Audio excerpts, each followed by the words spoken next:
Today on the show, strategy plus action equals teaching people how to think about us. Great coaches and consultants like you have the ability to change people's lives and transform entire organizations. And your impact can often go far beyond the clients you work with. One of the reasons I love working with coaches and consultants is because of that ripple effect. This show is here to highlight your expertise and empower you with resources and new ideas to grow your business. Welcome to Strategy in Action.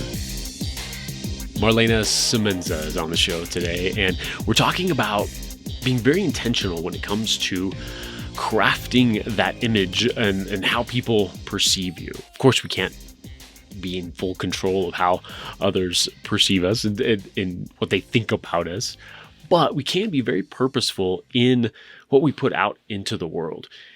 And this isn't about, manufacturing some, made up persona, but it's about translating who we are at our core and making sure that that comes across to our ideal clients. And that takes the form of copywriting, the words that we use. It also takes the form of photography, for instance, like Marlena helps so many people with, and really getting to the essence of them. And that's what she specializes in. This isn't just about taking a nice photo so that things are professional. This is about getting to the heart of who they really are and finding something unique and making sure that comes across, the humanity of them comes across in this photo, but also taking into account who they're trying to get in front of and serve as a client, making sure that imagery that gets created speaks to that audience as well. And so there's a nice bringing those two things together. That's the art form. And that's what Marlena does so well. I'm excited to bring this interview to you. Let's jump in. Oh, this is gonna be fun. I'm so anxious to dig into this topic. I really grabbed it, stole it from you in your 100th episode of your show. So congratulations on 100 episodes there. Absolutely. And as a fantastic photographer that you are, and we'll get into that and what's led you there and how you're helping folks with that. One of the things that I think is so interesting and fascinating is that you have a podcast, you go out and reach out to folks and you're using that to build, just a network, so many things, right? And that's such an extension. So I think that'll, just from my own curiosity and what led you there, we'll dig into that some as well. But I love this idea of a quote from your 100th episode that I saw in there is that we teach people how to think of us, right? And I love that so much because it's getting into that mindset as we think about brand and really as we think about just walking through this world, to be intentional with that, because whether we are or not, we're teaching people how to think about us. And so I really want to dig into this. I want to make sure that people have a little bit of background on you and what you're doing and how you're helping folks right now with their brand strategy, with visual strategy, photography, and kind of what's gotten you there. So I'll let you kind of bring us up to speed a little bit there. Well, it's interesting, that whole idea that we teach other people how to think of us, because recently I read something that said, in effect, that in the absence of you telling others what to think, they will make it up on their own.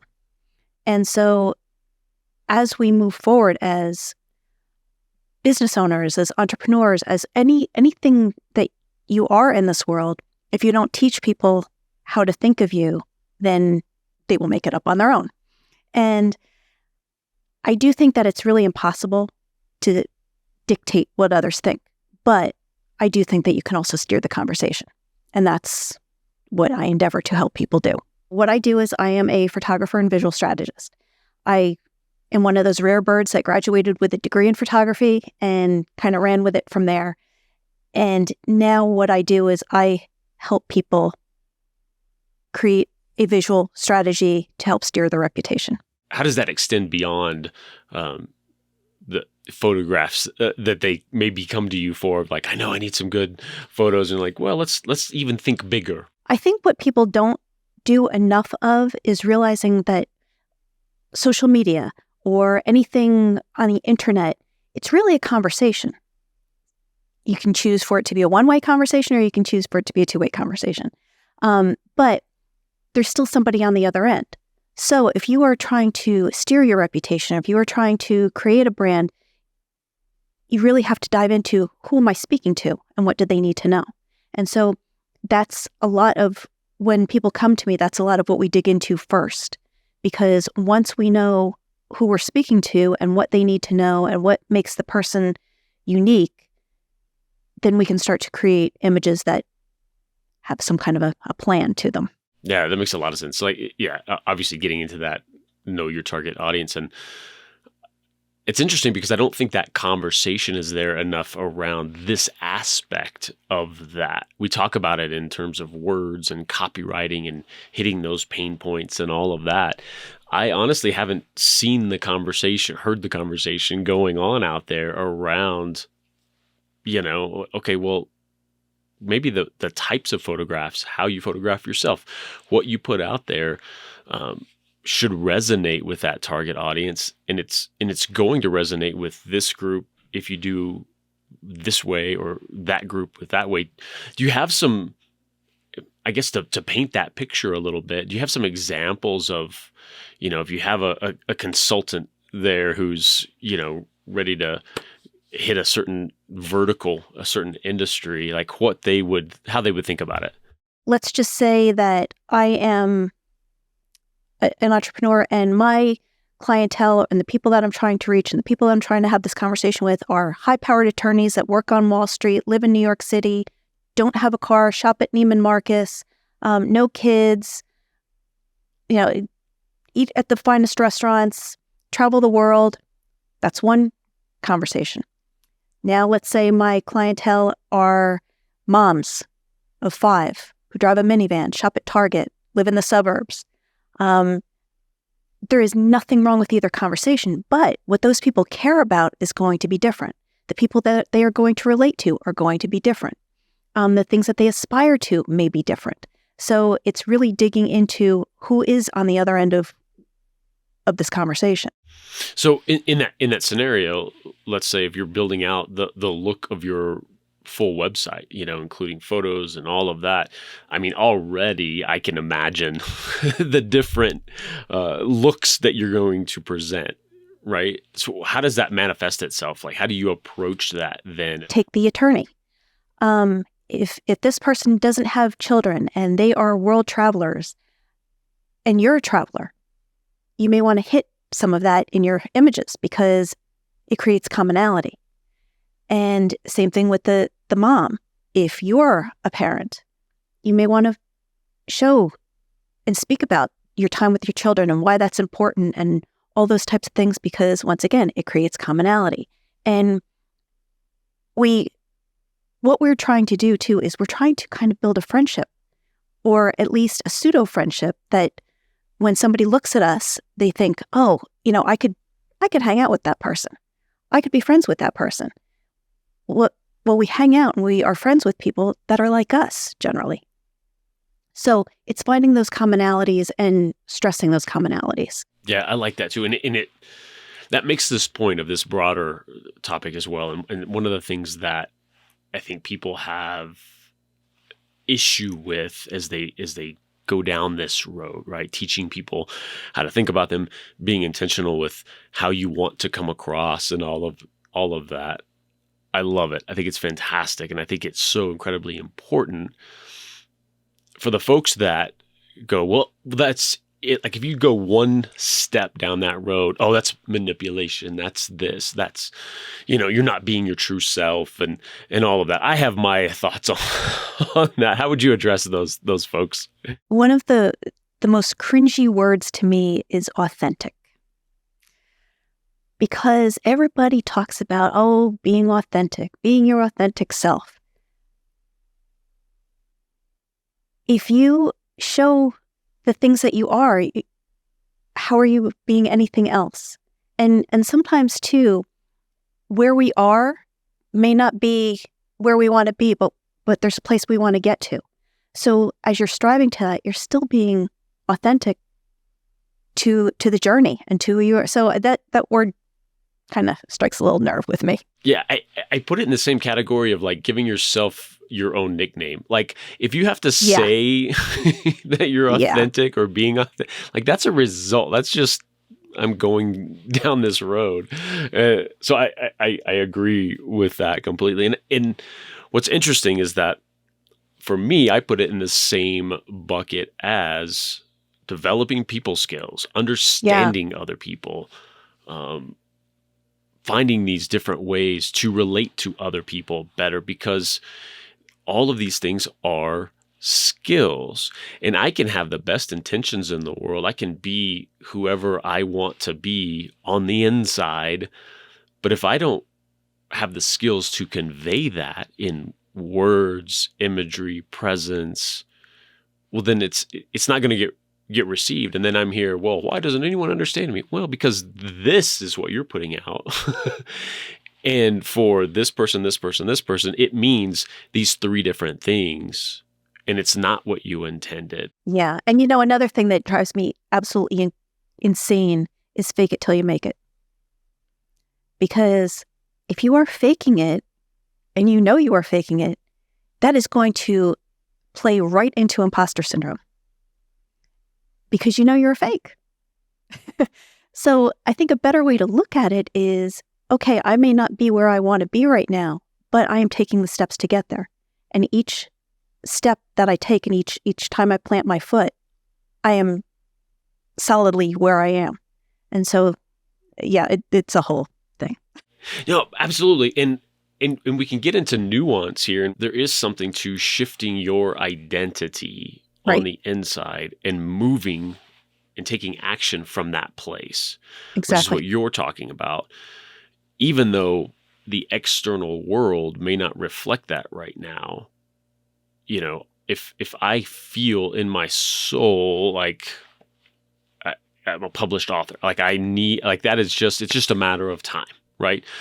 Now, the best way to get there is to shift that identity. Like, oh yeah, I'm an author. That's what I do for a living, right? If no one's paid me $1, that's still what I do. I'm not successful. I haven't reached this goal and this goal and this goal with it yet, but that's who I am. And so what does that mean? Well, I write every day. Obviously, I present that out. You do those things. And those are the subtle shifts that you're talking about here. It's not, fake it. And I think that's the thing too. Like, this is interesting. It's just coming to mind, but it's external versus internal, right? The fake it till you make it is a very external thing. Let me tell everybody I'm a published author, and instead, let me know internally that that's my true self, and move from that. And then the rest of the world, just being authentic, they'll see the results. Right. And that's growth. That's growth. That's personal growth. That's brand growth.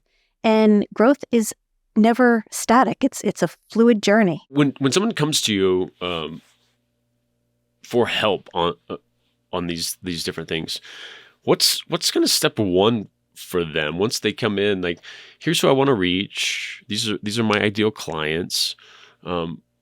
What's that step one? Like, I know I just need all the stuff, right? I know I need a revamp because it's not working right now, or it worked 10 years ago. I need a revamp.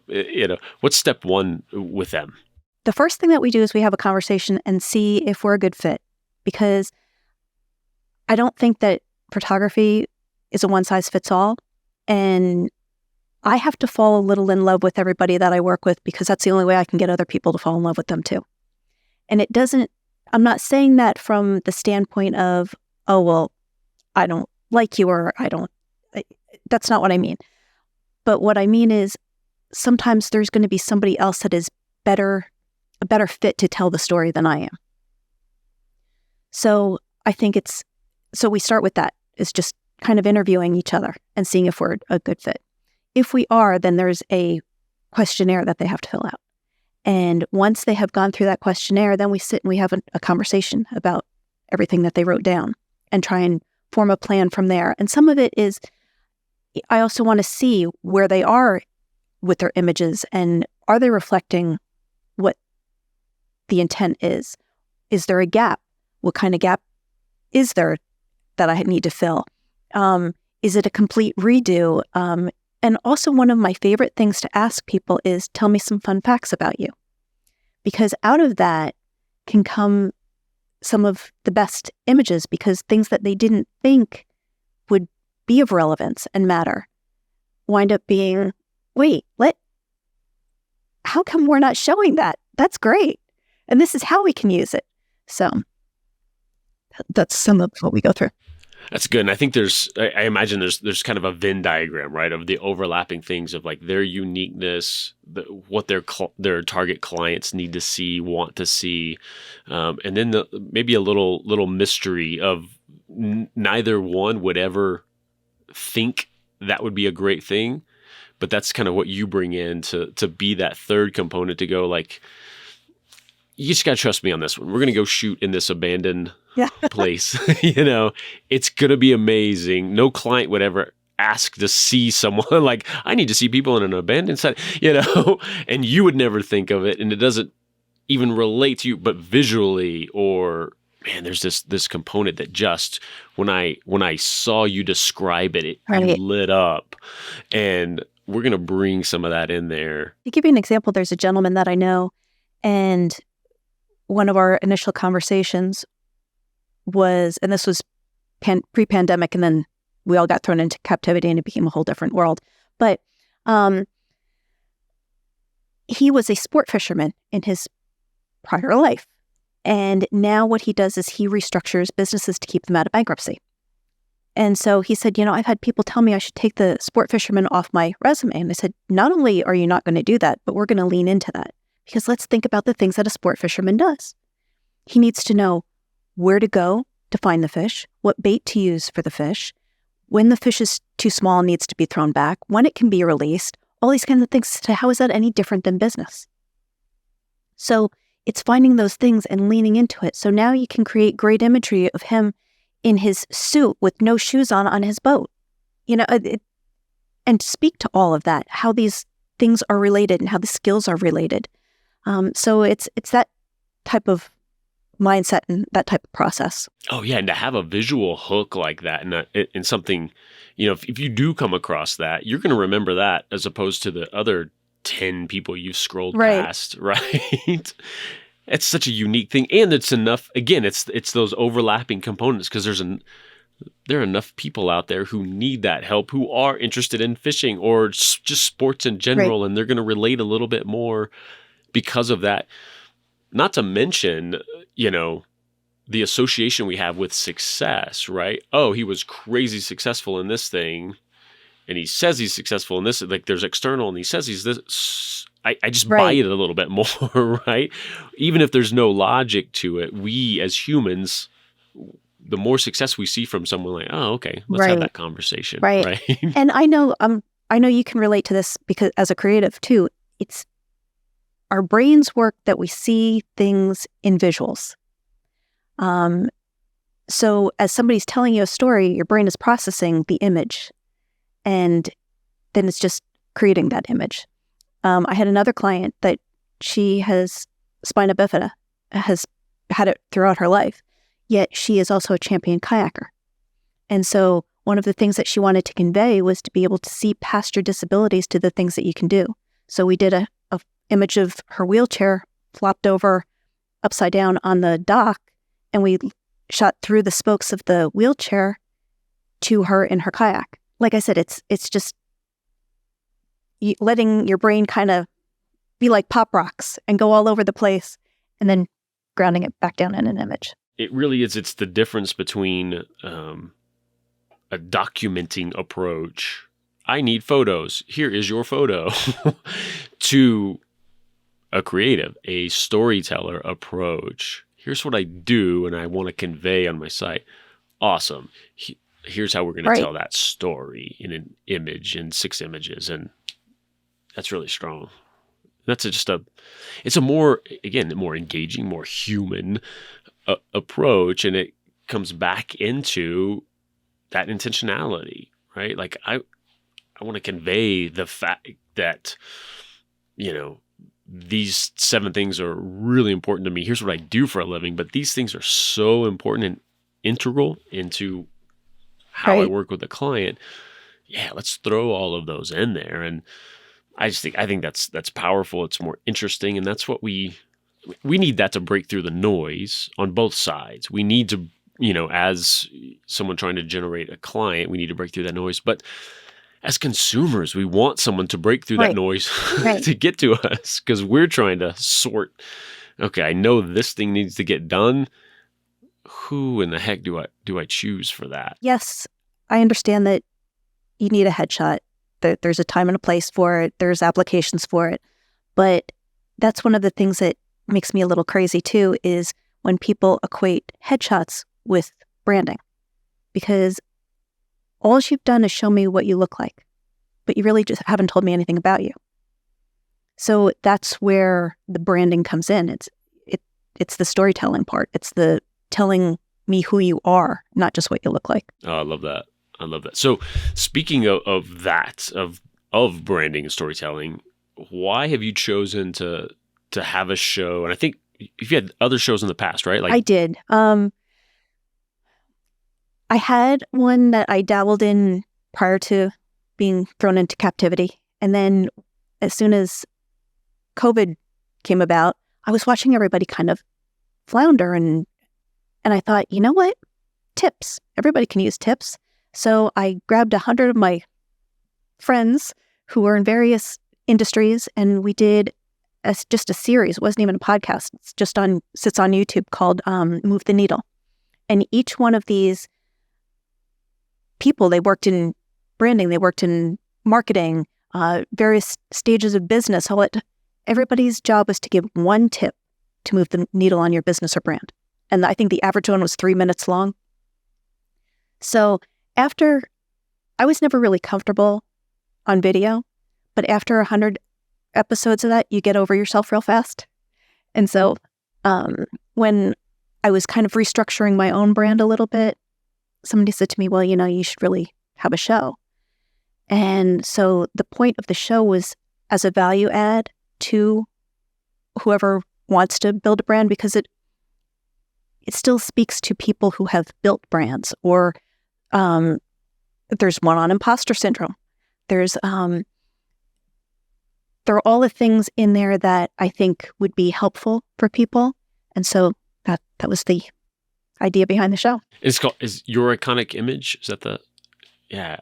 It's great. I've heard a couple of interviews there. One with Anshar, past guest, and it was a surprise to me that, not that you were a photographer and photographers can't talk, wasn't that surprised, but it was that like such a good interview, and just really, because I'm critical. I sit there and I analyze, like, what's the next question? What's the interaction and all of that, of course, with anything I listen to.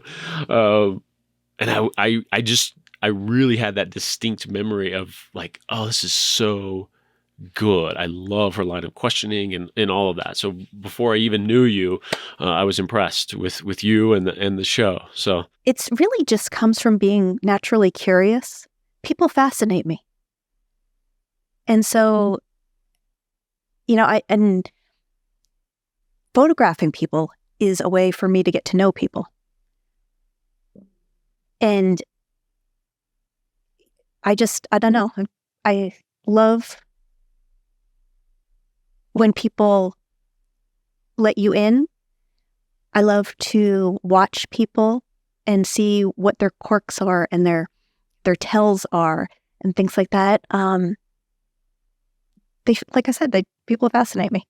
You can go through the motions, and you can have a ton of reasons to do something like a podcast or a show, but when you don't have that one, I think there's a ceiling to how good it can actually be and interesting and everything. I just think it's so fascinating, because I'm right there with you, and I think that's something that you and I related to a lot when we had our first call. It's back to that intentionality. It's like, I love all this stuff, meaning how people work and make decisions and all of that, how they're influenced, how I'm influenced. I read somewhere went something along the lines of how people, it's a beautiful thing when you give people enough space to be who they are. And that's one of the reasons why I don't, when I go out and I work with someone, it's usually just them and me. It's very rare that I have hair and makeup person there. I almost never have an assistant unless I need them to do some like crazy thing that I can't do on my own. I don't use a lot of equipment because I run and gun a lot. But it's that one-on-one interaction. It's that developing that rapport and them knowing that they're safe and I've got them no matter what. Some beautiful things can happen when you create that kind of a space. There's a level of presentation and acting that has to go into having your photograph taken, right? And the people you're working with are not that in most cases. Some right? are. Some are performers and some are, yeah, absolutely. But folks who, coach, a consultant comes to you and they're, they need these things done. It's like a good director, right? It's like having that rapport and getting to the humanness of that other person is so critical so that they can relax and lean into that and you can get their best, it may sound funny to say, but their best performance. And it's a lot of trust, because once you create that image, people come to you because they expect you to make them look their best. And like I said, the people that I work with, I've got them and they know that I've got them. I'm sure 90% of the folks show up and just like, all right, what are we going to do? How do you convey that you got them? I think it starts in the rapport that we build before we even show up for their session. And because by the time that there's so much that has gone into it before I press the shutter for the first time, we have had a lot of conversations. We know each other at this point. And so they know that I wouldn't put them in a position that would make them look odd or weird or anything like that. They know that I know how to pose them to make them look their best. I know how to move them so they're going to look their best because I've been on the other side of the camera. So I know what they want. And I think that helps a great deal when you have that kind of understanding. That's such a great parallel to anybody working with any client. I don't care if you're selling, insurance to them. Like if you can take that same approach, right. That the end result is they know I've got them. They know that, and if that means putting in 3 extra steps to your onboarding or your first sales conversation with somebody to just, again, let's be human for a minute. Once somebody becomes a client of mine, it's more than just images to me. I will advocate for them. I will look for opportunities for them. I will recommend them in any situation that I feel is appropriate, all of those kinds of things. So it becomes a lot more than just image creation. It becomes a long-lasting friendship in a lot of ways. And, we're working toward the same goal, and that's to grow them and make them bigger and better. Are there any systems in place, I guess you would say? Not really, because everybody is so unique and their industries are unique and their goals are unique. And so if I know in speaking with them, oh, you know what? I know somebody that you may want to talk to, making the introduction. Or if I know that they want to be on television, oh, you know what? I know somebody that might be able to hook you with an agency. It's those kinds of things. So it's helping them, at the level that they are and where they want the next steps that they want to take. So it's not necessarily something that you can pre-plan. So I imagine that, a lot of your new clients, come from referrals from other clients, just from that connection. I can only imagine. Is that kind of the main way folks are getting to you right now? Or it's interesting because right now I have a lot of clients that I work with in person. I do work with some virtually also. So there are clients that I've never actually met in person. But because of the pandemic, you had to find workarounds because photography is an in-person sport. And when we weren't allowed to do it in person, I can't not do it. So it was interesting to find the workarounds because when you work with somebody in person, what the images can be used for, the type of images that can be created, all of those types of things are different than what can be done virtually. How are you kind of walking them through that in a virtual? Virtually, there's an app that allows me to take over the camera on your phone. And so it only allows me access to the camera, nothing else. So nobody has to worry about that kind of thing. But I am then able to take your photos using your phone. Definitely a step above selfies and things like that because I'm going to see things different.